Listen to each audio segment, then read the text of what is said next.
The American Revolution is over. Freedom, as Mel Gibson said so eloquently as they were cutting his stomach open, I think, in the movie Braveheart. Anyways, freedom! That's what we have now. We have a chance to be free. Now, if you think about that, that's not always a positive thing. Some people, hold on, like, so if I set a dog free, is that dog going to make good choices or bad choices? Maybe he'll stay right there in the yard. Maybe that freedom will stick him out in the road and get him killed. So, freedom is what we have. Are we going to put ourselves in the road so we can get squished? Or are we going to stay in the yard and realize that freedom has some boundaries? We can't do whatever we want. Okay, so that takes us to Standard 5. Standard 5, our EQ for it is going to be this. What events, that means things that actually happen, and ideas, that's intellectual sources, are brought about so that the adoption and the implementation of the Constitution can happen. So let's make it a little more clear. What events and ideas brought about the implementation and the adoption of the Constitution? Yes, we're going to talk about the Constitution itself. Okay, let's start off like this. Between the end of the American Revolution and the Constitutional Convention, the survival of the United States was in question, in large part because the government created by the Articles of Confederation was very weak. The standard, guys, is going to measure your knowledge of the events surrounding the creation of the United States Constitution and during the administrations of our first two presidents, George Washington and John Adams. So, bam! All right, let's get started. Let's talk about the Articles of Confederation. All right, so the Articles of Confederation and this rebellion called Shays' Rebellion is going to dominate this topic. So basically it goes like this. The Articles of Confederation were written during the American Revolution. All right? It reflected Americans' fears of a powerful national government. That's what we're worried about. We don't want the federal or the national or the central government to be too powerful. As a result, it created a government that had no executive branch. It lacked the power to tax. It could not create a national currency, and it could not regulate commerce. So, what's the one word for the Articles of Confederation? It made the government very weak. Let's keep that one right here. Again, let's review those. It created no executive branch. There's no president of the United States in the Articles of Confederation. The Articles of Confederation had no power to tax. It made the states stronger than the national government. Think about that for a minute. And what we have today, it's the federal government that's stronger than our states. But today, it's a little different. Back then, the states were more powerful. Georgia was more powerful than the federal government. All right, and lastly, the Articles of Confederation, they could not regulate commerce or trade. That's right. All right. So again, the Articles gave individual states more power than the national government had. As a result, conflicts between the states began to threaten the existence of this brand new nation. All right, so this political weakness of the United States and its potential for collapse left it vulnerable to attack by foreign countries and convinced many influential Americans to support writing this Constitution. This is too weak. All right, now let's look at some events. Things are going to happen. So, the political leaders were further motivated by Shays' Rebellion, which they felt set a precedent for mob rule. Okay, because the Articles of Confederation is weak, you see my weak man here, it's going to be this rebellion called Shays' Rebellion. All right, it's going to be like basically people ganging up and trying to take over. There's going to be this guy named Daniel Shay. He's going to lead more than 1,000 farmers who, like him, were burdened with all this debt. All right? They're actually going to be put in a debtor's prison. You have all these farmers that can't pay their debts because of the American Revolutionary War, and we're like, oh, what do we do with them? Let's just stick them in jail. That's all we did. So Shay and his men, they go out and they try to seize a federal arsenal. Now what an arsenal is where weapons are kept. They're going to go take these weapons and then go kill somebody. so they could get their friends out of jail, and they could change this government into something better. All right? Without the power to tax, remember, it couldn't tax. America's weak, remember, it's weak. Government could not repair this national emergency. All right, so responding to Shays' rebellion, we got to do something. We got to stop this. We can't have all these problems here. Guess who's going to step into the picture? The man, the myth, the reality, the legend himself, George Washington. He'll eventually be our president. All right, he's the president of this Constitutional Convention right now. But George Washington is going to support a stronger national government and flip that picture over, make the federal government stronger than the states. He will head up there to Massachusetts. He'll put Shays' rebellion down, and then we'll be able to head on to creating something better than the Articles of Confederation. We're going to create the Constitution, which is a big deal, just like this elephant. Yeah, the Constitution. Here we go. All right, now let's talk about one of the ideas that's going to change the world and is more exciting than lightning. Bam! All right, this is called the Great Compromise. So what's going to happen is this. One of the great issues facing the delegates to the Constitutional Convention, that's the meeting where they're going to write the Constitution, was how different sized states could have equal representation in this new government. Now, when we say different sized states, we're not talking about big old states with lots of dirt and little bitty states with little bitty dirt. We're talking about states that have a lot of people versus states with very little people. Okay, so states with large populations supported a plan to create a legislative branch in which representatives were assigned based on each state's population. This plan is going to be called the Virginia Plan. All right? So this is a large state. There's a lot of people living in Virginia at the time. This is where the United States basically got its start in 1607. They want to have a lot of say. So they want a lot of votes because they have a lot of people. Oh, yeah, I hear you. Okay, so states with smaller populations support a plan to create a legislative branch in which all states were equally represented. Okay, so that's going to be called the New Jersey Plan. All right, the New Jersey Plan. Now, small states don't want big states to have more of a say. So they want things to be based on equality. That's right. New Jersey Plan says that each state should have the same amount of votes. It doesn't matter how many people live in there. There can be 100 people in the state. They should have the same amount of votes as somewhere where there's 10,000 people. That's what they believe in the New Jersey Plan. So what are we going to do? All right. Delegates to the Constitution Convention settled the issue of representation in Congress by approving the Great Compromise. So where's my Great Compromise? That's right. They're going to approve what's called the Great Compromise, and this is awesome. Learn how to compromise in your life. It'll save you a lot of trouble in your relationships later on. Here we go. So the compromise helps save the Constitution by settling the dispute between these two states. The states with large populations and the states with small populations. The compromise calls for the creation of a legislature we're going to call a Congress. Y'all have all heard of Congress. And here I have a little thing here. We call it Congress. All right, with a two-chamber or bicameral houses. We'll have the House of Representatives, which has 435 members today, and it's based on the population of the state. So our larger states have a lot of people in it, like California and New York, have more votes in the House of Representatives. All right, and then in the Senate, everything will be based on equality. So every state will end up with 2 votes. So Hawaii, where there's not a lot of people, or Alaska, where there's not a lot of people, have the same amount of votes when making laws as the other states. And then you will have our representation in Congress, but here in Congress. One of our branches of the government. This is our legislative branch of the government, one of those 3 branches. We have now an executive branch, a legislative branch, and a judicial branch. Here is your legislative branch, which was made by the Great Compromise.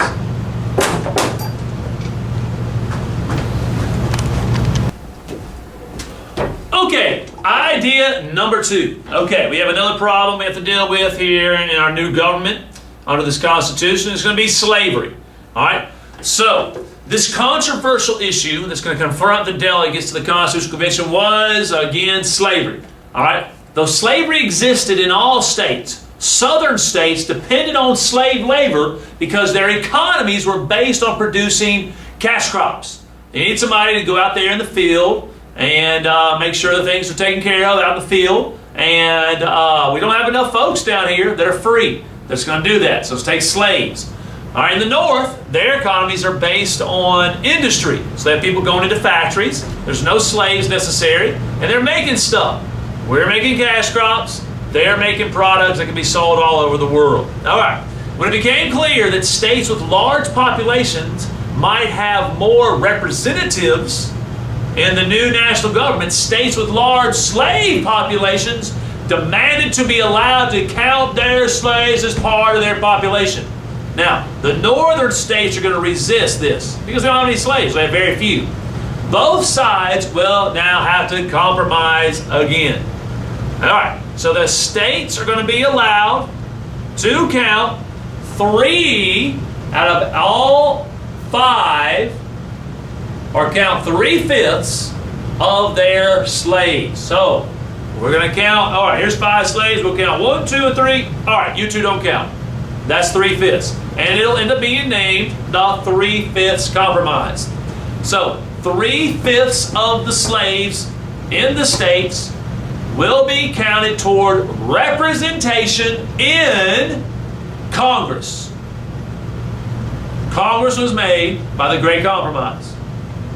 Lastly, did you know, to protect the practice of slavery, states with large numbers of slaves demanded that the new government allow for the continuation of the slave trade for 20 more years, and that the northern states return runaway slaves to their owners. Delegates to this Constitutional Convention, they agreed to these demands. So slavery is going to last for a little bit longer. That's right. 3/5 compromise, Great Compromise, settles representation in our legislature called Congress. Bam. All right, now we have another big idea called federalism, or a separation of powers. Huh? I thought powers all together. No, we're going to separate it. It's such a big deal. Here comes the lightning. Bam! All right, so the Articles of Confederation again. Remember, they are weak. And some people actually kind of like that because we still have fear of that king or that great power, that central power, that national power. We're sick and tired of this. Oh gosh, there's fear here. All right, that's why we made the Articles of Confederation weak. Okay, so what's going to happen is this: to reassure people that the new government would not be too powerful, the framers of the Constitution created a limited government with divided powers. We call this federalism, or limited government with divided powers, federalism. Okay, so this is what they did. Powers were divided in two ways within the government. First, powers were divided between the national and the state governments. We have a national government that makes laws, and then we have the 50 individual states, or eventually 50 states, that will make their laws in their own states. All right? The Constitution will mention what powers that the national government will have, and then it will mention what powers the state government has. And those powers not mentioned will be reserved for the people and the state. That will be said in what's called the Bill of Rights. That will be coming here in a little bit. Okay. Now, the second way that power is going to be divided is that we're going to divide it by making the executive branch weak. It will not be the head. There will not be a king. There will not be one person in charge. It will be 3 heads. We will have an executive, which is our president. We will have a legislative branch, which is our Congress. That's kind of like Parliament in England. And then we will have our court system. The head court system is the Supreme Court, but we also have local courts in the different states. All right, so that's the 2 ways. Power is divided between national, state, and then the 3 heads: executive, legislative, judicial. Okay, so let me show you some examples of how this power works. The legislative branch can override a presidential veto of a bill. And the Supreme Court can rule that a bill signed by the president is unconstitutional. So the Constitution also gives each branch of the government a way to check and balance. You all have all heard of the checks and balances. They get to check and balance the power of the other branches. Basically goes like this. Here's one example, or another example here. That is when the checks and balances, like a president can veto a bill. So Congress, which is supposed to make laws, if they make a law and then they give it to the president can say, okay, or he can say, no, let's throw it in the trash. That's called a veto. That's an example of a check and balance. All right, after that, let's say that law is made. Now the Supreme Court can come along and say, no, we can't have that, and declare it unconstitutional because it does not follow the Constitution. Bam, there's federalism and another idea that goes into our Constitution.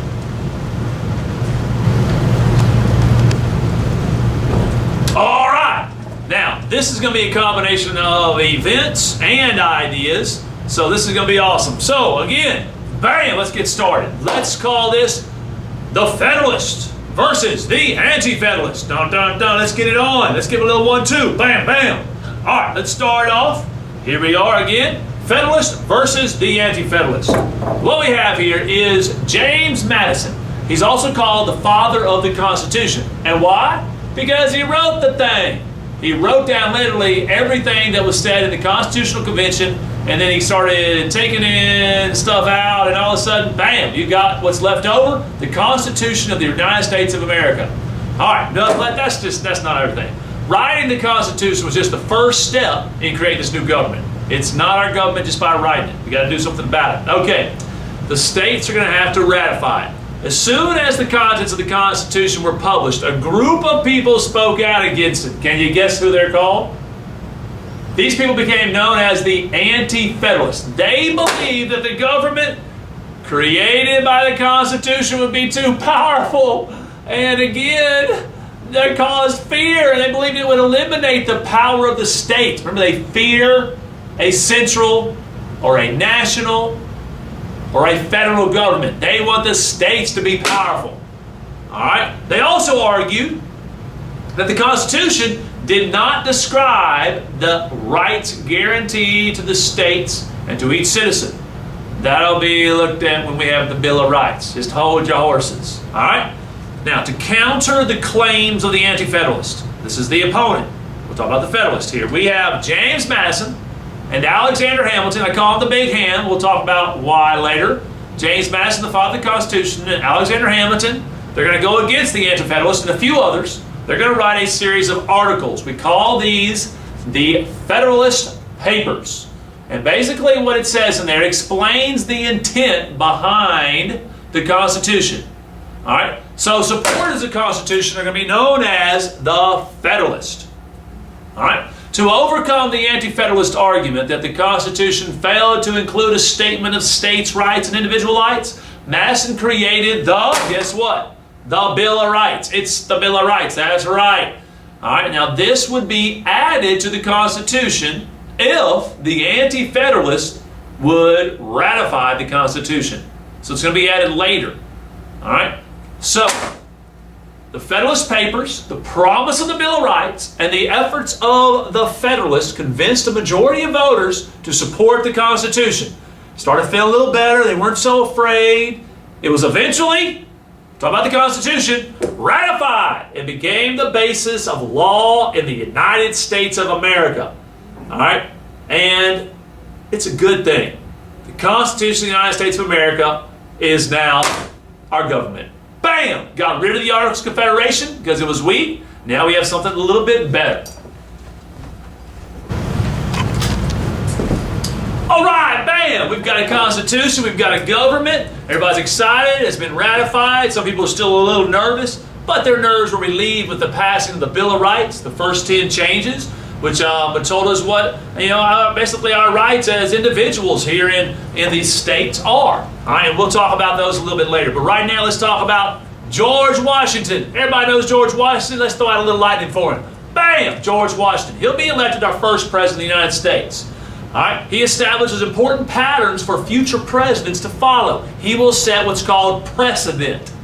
That means he'll be the first one to do it, and those that do things later will look back at what he did, and then they might do it too, or something similar to it. The first thing he said was this: let's stay away from Europe. Let's not intervene in Europe, because Europe's just a powder keg of war.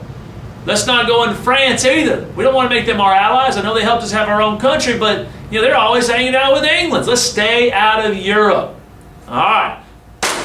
So Washington's new government persuaded Congress to pass, check it out. I don't make no sense. Look at it. To pass taxes. Why in the world are we fighting? The American Revolutionary War. Taxes and other things. So Washington's going to pass a tax? Yes. A tax on alcohol or whiskey. All right, and this is going to help pay the state's debt-ridden farmers during the Revolutionary War. Well, anyways, people don't like this because they like having their own money. Guess what happens? We have a whiskey rebellion. People are going to, tax collectors are going to get tarred and feathered. It's going to go crazy all up and down the Appalachian Mountains. It's going to be ridiculous. Armed violence broke out as farmers, frightened and afraid and confused about all these tax collectors. What are we going to do? So George Washington is going to go up there. He's going to say, look, if you guys want to make a change, you got to basically do it peacefully. If you don't do it peacefully, I'm going to have to come up here and smack you around a little bit. He'll actually create a little militia because there's no army yet. And he'll go up there and smack these people around, stop the Whiskey Rebellion, and show that our government is going to work because it is strong enough. Under the Articles of Confederation, there was no executive to lead and stop little rebellions. But now we have a strong enough government. Is it too strong? We don't know yet. Let's find out. All right. All right, watch out. Things are about to get wild. Wild enough to throw a little lightning around. Bam. All right, this topic we're going to call factions or political parties. Get that through your head. Factions. Another name for political parties is factions. Okay, so Washington, or George Washington, was the most influential and popular figure of the day. He was your only celebrity of the day. There's a few others, but basically everybody knows George Washington. Okay. So what he does is he makes a guy named Thomas Jefferson his Secretary of State. Check out his picture. His nickname is the Red-Headed Wonder, and people like Thomas Jefferson. What did he do? Remember he wrote the Declaration of Independence? Well, now he's going to be sitting at the right hand of George Washington making decisions, or help him make a decision, as his Secretary of State. And then you're going to have another popular person, especially under the Federalist ideas. That's going to be Alexander Hamilton. We'll call him the Big Ham. All right? Because he would like to make the government a little bit bigger. But we'll talk about that in a second. Well, Alexander Hamilton will be the Secretary of Treasury. So he'll be the left hand of George Washington. So we have a team. George Washington is the head, Thomas Jefferson as the right hand, and Alexander Hamilton as the left hand. All right. So Jefferson and Hamilton had significant differences of opinion about the power of the United States government. Jefferson, or TJ, the Red-Headed Wonder, believed that the national government must be limited to the powers of the Constitution. So Thomas Jefferson wants to limit the power of the federal government and give the states more power. Okay, now along comes Mr. Alexander Hamilton. He does not want to limit the power of the government, but Alexander Hamilton wants to expand the power of the national government under the Constitution. He wants to do the things that the Constitution may not exactly let him do. All right, there's your two big differences. So, when Washington announces that he's not going to be president anymore, 8 years have passed, he's not going to run for a third term, the two men, Thomas Jefferson and Alexander Hamilton, are basically going to start competing in everything. Things got so bad that George Washington, in his farewell address, guess what he's going to talk about? He's going to talk about factions and political parties and say that they are evil and they're just as bad as going to Europe and messing with them. He has so many warnings for us. Thank you, George Washington, for looking out for us.